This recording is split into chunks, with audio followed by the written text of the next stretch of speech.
Venezuela থেকে 50 million barrel তেল পাওয়ার ব্যাপারে সমঝোতা হয়েছে দাবি ট্রাম্পের।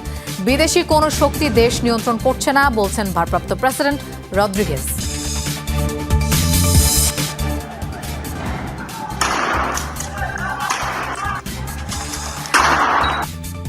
সরকার বিরোধী বিক্ষোভে রণক্ষেত্র ইরানের ইলাম প্রদেশ।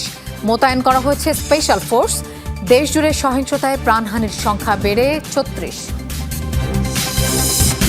ইয়েমেনে সৌদি জোটের ব্যাপক বিমান হামলার মুখে পালিয়েছেন আমিরাত সমর্থিত এসটিসি নেতা আল জুবাইদি। সংঘাতের মধ্যে আলোচনায় এলিয়েন দ্বীপ খ্যাত সোকোত্রা আইল্যান্ড।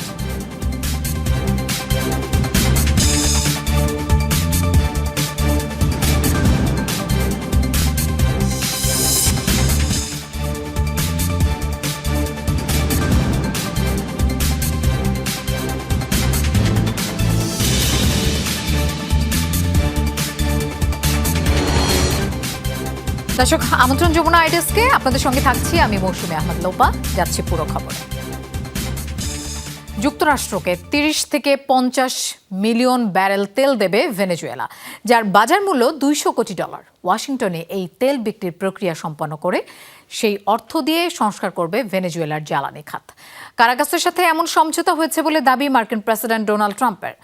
যদিও লাতিন দেশটির তরফ থেকে কিছুই জানানো হয়নি এই ইস্যুতে, বরং ভারপ্রাপ্ত প্রেসিডেন্ট ডেলসি রদ্রিগেজের দাবি বিদেশি কোনো শক্তি নিয়ন্ত্রণ করছে না ভেনেজুয়েলাকে। মাদক পাচারের অভিযোগ তুলে গত বছর ভেনেজুয়েলার একের পর এক নৌযানে হামলা চালায় যুক্তরাষ্ট্র। হুমকি দেয় দেশটির অভ্যন্তরে অভিযানের। শেষ পর্যন্ত নজিরবিহীন অভিযান চালিয়ে তুলে নেয় প্রেসিডেন্ট নিকোলাস মাদুরো ও তার স্ত্রীকে। এরপর থেকে রাগঢাক না রেখেই মার্কিন প্রেসিডেন্ট ডোনাল্ড ট্রাম্প একাধিকবার জানিয়ে দিয়েছেন, ভেনেজুয়েলার বিপুল তেল সম্পদের ওপর নিয়ন্ত্রণই তার আসল লক্ষ্য। এবার কারাকাসের সাথে এই ইস্যুতে নতুন সমঝোতার কথা জানিয়েছেন তিনি। ট্রুথ সোশ্যালে পোস্টে ট্রাম্পের দাবি, মার্কিন নিষেধাজ্ঞার কবলে পড়ে মজুদ থাকা 30 থেকে 50 মিলিয়ন ব্যারেল তেল যুক্তরাষ্ট্রের তত্ত্বাবধানে তুলে দেবে ভেনেজুয়েলা, যা বিক্রি করা হবে বাজার মূল্যে। মার্কিন প্রেসিডেন্ট হিসেবে সেই অর্থের নিয়ন্ত্রণও থাকবে ট্রাম্পের হাতে। তার দাবি, ভেনেজুয়েলার জ্বালানি খাত সংস্কারেই ব্যয় হবে ওই অর্থ। এই সিদ্ধান্ত দ্রুত বাস্তবায়নে জ্বালানি মন্ত্রী ক্রিস রাইটকে নির্দেশও দিয়েছেন ট্রাম্প। ট্রাম্প বলছেন, ভেনেজুয়েলার জ্বালানি খাতের বিধ্বস্ত অবকাঠামো সংস্কারে বিলিয়ন বিলিয়ন ডলার বিনিয়োগে প্রস্তুত মার্কিন তেল কোম্পানিগুলো। যদিও যুক্তরাষ্ট্রের শীর্ষ 3 তেল রফতানিকারক শেভরন, এক্সন মোবিল ও কোনক ফিলিপস এখনও এই ইস্যুতে কিছু জানায়নি। মার্কিন গণমাধ্যম বলছে, শুক্রবার ট্রাম্পের সাথে সাক্ষাৎ করবে কোম্পানিগুলোর প্রতিনিধিরা। অবাক বিষয় হলো, ভেনেজুয়েলার তেল সম্পদ নিয়ে ডোনাল্ড ট্রাম্প একের পর এক সিদ্ধান্তের কথা জানালেও সমঝোতার বিষয়ে কিছুই নিশ্চিত করেনি কারাকাস। ভারপ্রাপ্ত প্রেসিডেন্ট ডেলসি রদ্রিগেজের দাবি, অন্য কোনো দেশের নিয়ন্ত্রণ নেই তাদের ওপর। নিজেদের উৎপাদন খাতের সুরক্ষায় একটি হাইকমান্ড গঠনের ঘোষণাও দেন। ভেনেজুয়েলা আত্মসমর্পণ করে না, সক্রিয় প্রতিরোধ গড়ে তোলে। আমরা আত্মমর্যাদাশীল, শান্তিপূর্ণ জাতি, যারা নিজেদের পথ নিজেরাই তৈরি করে। ভেনেজুয়েলানরা বিশ্বকে দেখিয়ে দিয়েছে যে হামলা হুমকি মোকাবেলায় আমরা শক্তিশালী হয়ে উঠেছি। তাই দেশবাসী, আপনারা কাজ করে যান, যাতে বছর শেষে বলতে পারি ঐক্যবদ্ধভাবে নিজেদের দায়িত্ব পালন করেছি আমরা। 90-এর দশকে দৈনিক তেল উৎপাদনে শীর্ষ অবস্থানে ছিল ভেনেজুয়েলা। বিশ্লেষকরা বলছেন, আবার ওই অবস্থানে যেতে কয়েকশো বিলিয়ন ডলার বিনিয়োগ প্রয়োজন দেশটির জ্বালানি খাতে।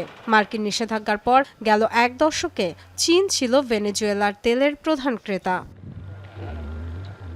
Dorothy Tasrin, Jamuna news. ভেনেজুয়েলায় যুক্তরাষ্ট্রের চালানো হামলায় অন্তত 57 জন নিহতের খবর পাওয়া গেছে। এর মধ্যে 24 জনই দেশটির সামরিক বাহিনীর সদস্য। তালিকায় বেসামরিক সদস্যও রয়েছে। প্রাণ গেছে কিউবার আরও 32 সেনা সদস্যের। তাদের পরিচয় প্রকাশ করা হয়েছে। বিপরীতে অভিযানে যুক্তরাষ্ট্রের মাত্র 7 সেনা আহত হলেও তাদের 5 জনই পুনরায় কাজে যোগ দিয়েছে। এখনও চিকিৎসাধীন 2 জন। এর আগে নিউ ইয়র্ক পোস্টে দেয়া সাক্ষাৎকারে মার্কিন প্রেসিডেন্ট ডোনাল্ড ট্রাম্প অভিযানে কিউবার অনেক নাগরিকের প্রাণ হারানোর দাবি করেন। হামলার পরপরই বেশ কিছু গণমাধ্যম সর্বমোট 80 জনের প্রাণহানির খবর দিয়েছিল।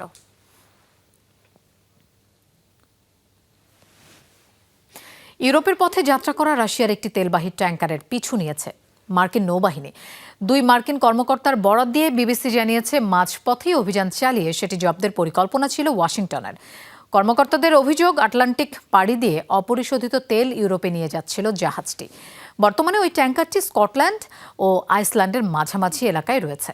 ট্যাঙ্কারটিকে রক্ষায় সাবমেরিন ও অন্যান্য নৌযান পাঠিয়েছে মস্কো, এমন অভিযোগও তুলেছেন মার্কিন কর্মকর্তারা। সামুদ্রিক পর্যবেক্ষণ সংস্থাগুলোর মতে, ট্যাঙ্কারটির নাম বেলা 1। প্রায় 3 সপ্তাহ ধরে জাহাজটিকে অনুসরণ করছে মার্কিন বাহিনী। ডোনাল্ড ট্রাম্প দ্বিতীয় দফায় ক্ষমতায় আসার পর তার সাথে দেখা করার জন্য রীতিমতো কাকুতি মিনতি করেছিলেন ভারতের প্রধানমন্ত্রী নরেন্দ্র মোদী। প্রতিনিধি পরিষদের রিপাবলিকান সদস্যদের এক সম্মেলনে দেয়া ভাষণে এমনটাই জানিয়েছেন ট্রাম্প। অনুরোধ জানানোর সময় ভারতের প্রধানমন্ত্রী তাকে স্যার সম্বোধন করেছেন বলেও দাবি করেছেন তিনি। রাশিয়ার কাছ থেকে তেল কেনার কারণে শুল্ক আরোপ করায় মোদী তার উপর খুশি নন বলেও জানান মার্কিন প্রেসিডেন্ট। ট্রাম্পের দাবি, মস্কোর কাছ থেকে তেল কেনা কমালেও পুরোপুরি বন্ধ করেনি দিল্লি। এ সময় মার্কিন প্রেসিডেন্ট জানান, ভারত যুক্তরাষ্ট্রের কাছে 68টি অ্যাপাচি হেলিকপ্টারের ক্রয়াদেশ দিয়েছে। Prime Minister Modi came to see me. Sir, may I see you, please? প্রধানমন্ত্রী নরেন্দ্র মোদী আমার সঙ্গে দেখা করতে এসেছিলেন। তিনি বলেছিলেন, স্যার, আমি কি আপনার সঙ্গে একটু দেখা করতে পারি? আমি বললাম, হ্যাঁ। They are. They've now reduced it very substantially.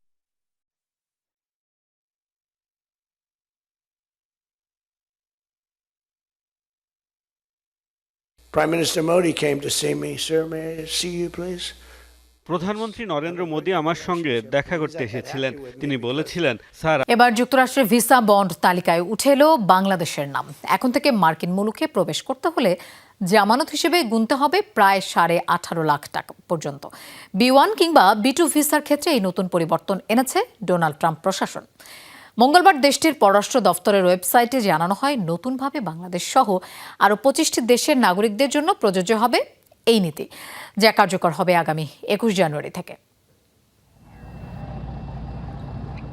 উন্নত জীবনের আশায় বিশ্বের বিভিন্ন প্রান্তের অভিবাসন প্রার্থীদের সবচেয়ে কাঙ্ক্ষিত গন্তব্য যুক্তরাষ্ট্র। তবে স্বপ্নের দেশে যাওয়ার আকাঙ্ক্ষা পূরণের পথ যেন দিন দিন আরও কঠিন করে তুলছে ট্রাম্প প্রশাসন। দ্বিতীয় মেয়াদে যুক্তরাষ্ট্রের প্রেসিডেন্ট হওয়ার পর থেকেই অভিবাসন ইস্যুতে একের পর এক কঠোর নীতি গ্রহণ করছেন ডোনাল্ড ট্রাম্প। দেশের অভ্যন্তরে অবৈধ অভিবাসী বিরোধী অভিযান তো চলছেই, পাশাপাশি দক্ষিণ এশিয়া, আফ্রিকা আর লাতিন আমেরিকার বিভিন্ন দেশের নাগরিকদের জন্য ভিসা নিয়ে কড়াকড়ি আরও বাড়ানো হয়েছে।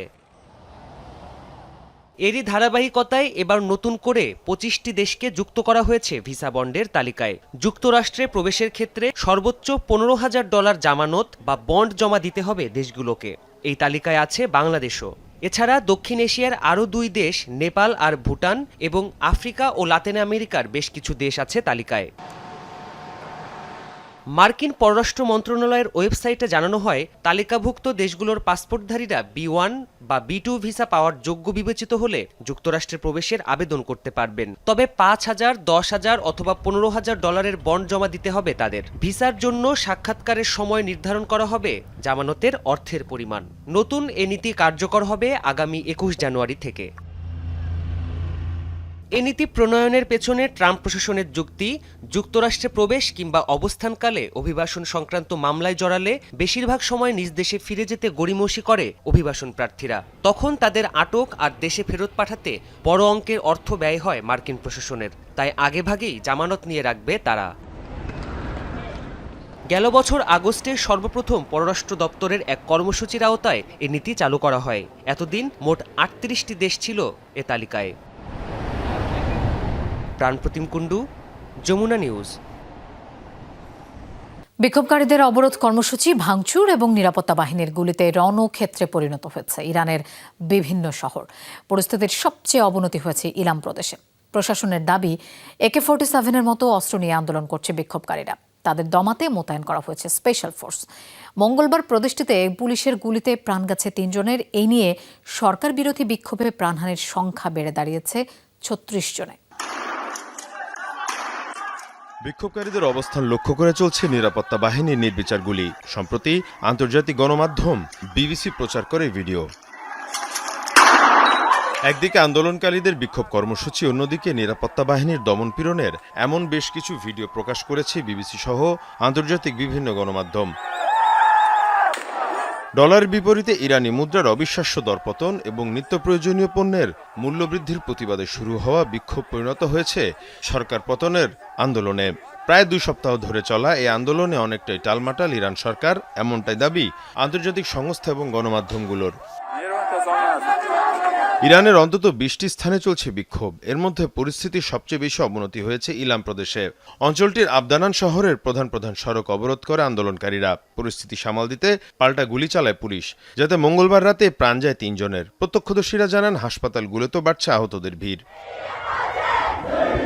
বিক্ষোভকারীদের অনেকেই AK-47 এবং শটগানের মতো অস্ত্র নিয়ে সহিংসতা চালাচ্ছে বলে দাবি কর্তৃপক্ষের। পরিস্থিতি সামাল দিতে ইলামে স্পেশাল ফোর্স সাবেরিন মোতায়েন করা হয়েছে। অন্যদিকে তেহরানের গ্র্যান্ড বাজার এখনও বিক্ষোভকারীদের দখলে। তাদের হঠাতে দফায় দফায় টিয়ার গ্যাস এবং গুলি ছোড়ে পুলিশ। এদিকে বিক্ষোভকারীদের উদ্দেশ্যে বার্তা দিয়েছেন বিদেশে নির্বাসিত ইরানি যুবরাজ রেজা পাহেলভি।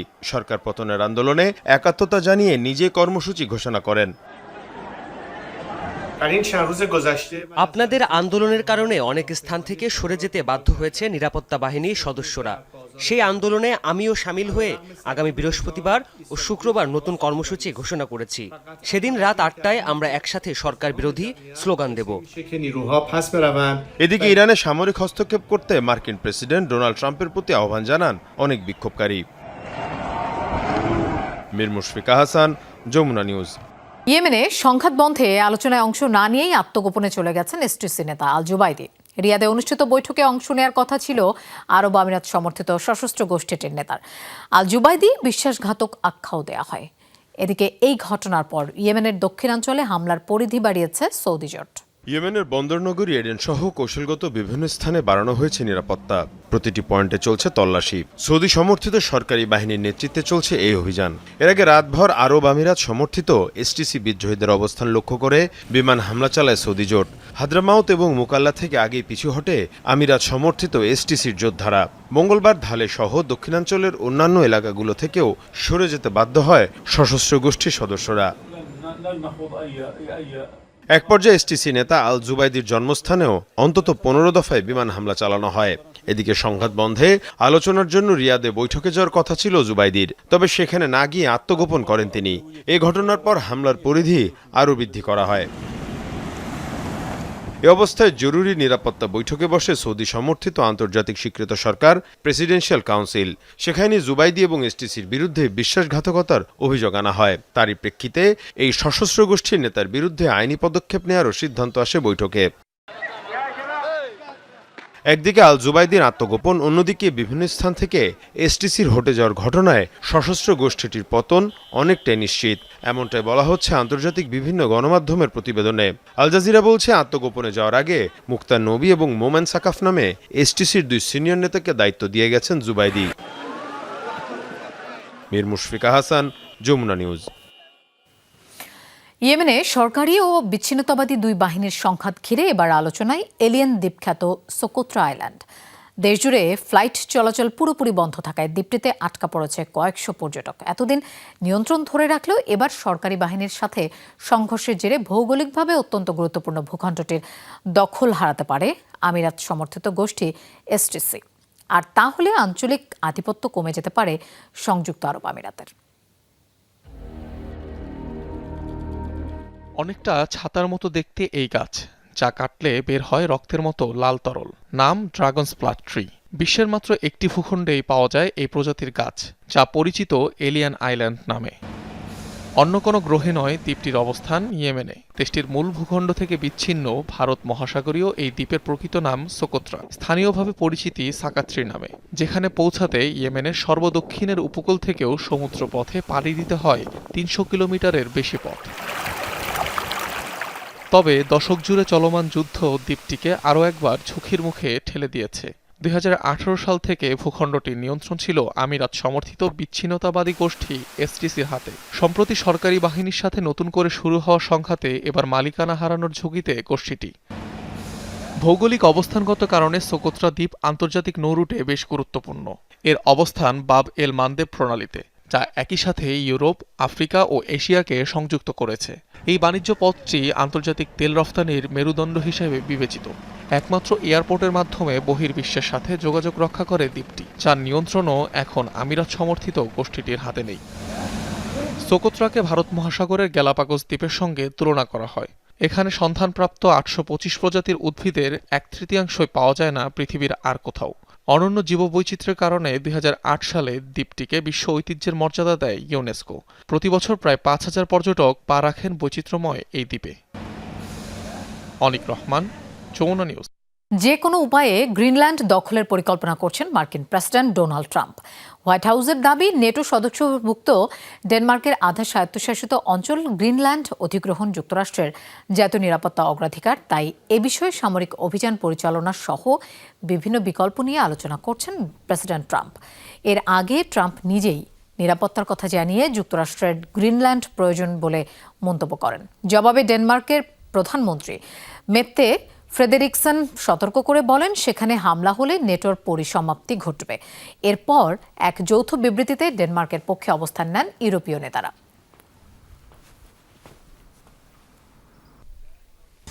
তীব্র তুষারপাতের কবলে ইউরোপের বেশ কিছু দেশের জনজীবনে নেমেছে ব্যাপক দুর্ভোগ। নেদারল্যান্ডসে 4 শতাধিক ফ্লাইট বাতিল হওয়ায় বিমানবন্দরেই আটকা পড়ে আছে বহু মানুষ। একই পরিস্থিতি ফ্রান্সেও, সেখানে শতাধিক বিমান বাতিল করা হয়েছে। প্রাণ হারিয়েছে কমপক্ষে 6 জন। ঝুঁকি এড়াতে সতর্কতা জারি করেছে সরকার। এছাড়া যুক্তরাজ্য ও বলকান অঞ্চলেও তীব্র তুষারপাতের ঘটনা ঘটেছে। ভোগান্তিতে দিন পার করছে সেখানকার বাসিন্দারা। বরফের পুরো আস্তরণে ঢেকে আছে এয়ারপোর্ট, বাতিল শত শত ফ্লাইট, ঘন্টার পর ঘন্টা অপেক্ষায় ইউরোপের বিভিন্ন রুটের যাত্রীরা। টানা 5 দিন ধরে তীব্র তুষারপাতের কবলে নেদারল্যান্ডস সহ ইউরোপের বেশ কয়েকটি দেশ। বৈরী আবহাওয়ায় জড়সড় পর্যটন নগরী অ্যামস্টারডাম। কার্যত অচল দেশটির অন্যতম প্রধান বিমানবন্দর, রেল চলাচলও বন্ধ। এ পরিস্থিতিতে আটকা পড়েছেন অনেক পর্যটক। বাধ্য হয়ে কদিন ধরে এই স্কিফোল বিমানবন্দরেই অবস্থান করছেন তারা। শুক্রবার বিকেল থেকেই এ পরিস্থিতি। 4 দিন ধরে আমরা কি অনুভব করছি তা কেউ অনুমানও করতে পারবে না। চরম হতাশ আর বিরক্ত বোধ করছি। পরপর 2টি ফ্লাইট বাতিল হলো। গতকাল আমাদের লাস ভেগাসে যাওয়ার কথা ছিল, এখন লাগেজ নিয়ে এখানে অপেক্ষা করতে হচ্ছে। ভারী তুষারপাতে ঢেকে গেছে প্যারিসের আইফেল টাওয়ার ও এর আশপাশের এলাকা। তুষার ঝড়ের কবলে বিভিন্ন স্থানে সড়ক দুর্ঘটনা হয়েছে। বেশ কয়েকজনের প্রাণহানি হয়েছে বলেও নিশ্চিত করেছে প্যারিস পুলিশ। তুষারপাত ও ব্ল্যাক আইসের কারণে 38টি জেলায় বিশেষ সতর্কতা জারি করেছে ফ্রান্সের জাতীয় আবহাওয়া সংস্থা। বাতিল করা হয়েছে বিমান ও ট্রেন চলাচল। খুব বেশি প্রয়োজন না হলে ঘর ছেড়ে বেরোতে নিষেধ করা হয়েছে। বলকান অঞ্চল জুড়েও তুষারপাত ও ভারী বৃষ্টি দেখা গেছে। বসনিয়ার রাজধানী সারায়েভো ঢেকে গেছে প্রায় 16 ইঞ্চি পুরু বরফে। বরফের ভারে গাছ ভেঙে পড়লে তার চাপায় নিহত হন এক নারী। যুক্তরাজ্যের স্কটল্যান্ড ও নর্দার্ন আয়ারল্যান্ড সহ বিভিন্ন স্থানে তীব্র তুষারপাতের কারণে যান চলাচল প্রায় বন্ধ। দেশজুড়ে দুর্যোগকালীন সতর্কতা জারি করা হয়েছে। বন্ধ ঘোষণা করা হয়েছে শিক্ষা প্রতিষ্ঠান। প্রাণপ্রতিম কুণ্ডু, যমুনা নিউজ। রাষ্ট্র হিসেবে স্বীকৃতি প্রদানের 10 দিনের মাথায় সোমালিল্যান্ডে সফর করেছেন ইসরায়েলের পররাষ্ট্রমন্ত্রী গিডিয়ন সার। মঙ্গলবার স্বঘোষিত স্বাধীন দেশটির প্রেসিডেন্ট মোহাম্মদ আবদুল্লাহির সাথে সাক্ষাৎ করেন তিনি। কৃষি, স্বাস্থ্য, প্রযুক্তি ও অর্থনীতি সহ বিভিন্ন খাতে সহযোগিতার আশ্বাস দেন। সামাজিক মাধ্যমে দেয়া এক পোস্টে গিডিয়ন জানান, আবদুল্লাহিকে ইসরায়েল সফরের আমন্ত্রণও জানিয়েছেন নেতানিয়াহু। প্রস্তাবটি সাদরে গ্রহণও করেছেন সোমালিল্যান্ডের শাসক। দীর্ঘদিন ধরেই আফ্রিকার দেশ সোমালিয়া থেকে বিচ্ছিন্ন হয়ে স্বাধীন রাষ্ট্রের স্বীকৃতি চেয়ে আসছে সোমালিল্যান্ড।